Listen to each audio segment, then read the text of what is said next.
पत्नीच्या मृत्यूचा शोक अनावरण झाल्याने तिच्या रक्षाविसर्जनाच्या दिवशीच पतीचा हृदयविकाराच्या धक्क्याने मृत्यू.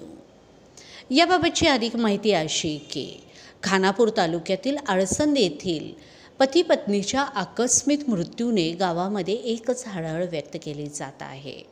शनिवार दिनांक 2 ऑगस्ट रोजी आळसंद येथील सुनीता धनाजी जाधव वय वर्ष 37 यांचे अल्पशा आजाराने निधन झाले.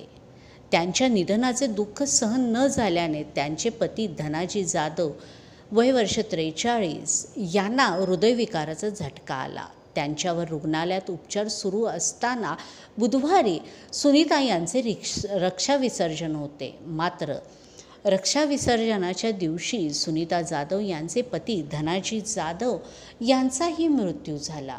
त्यांच्या पश्चात आई, 2 मुले, भाऊ, भाऊजय, पुतणे असा परिवार आहे.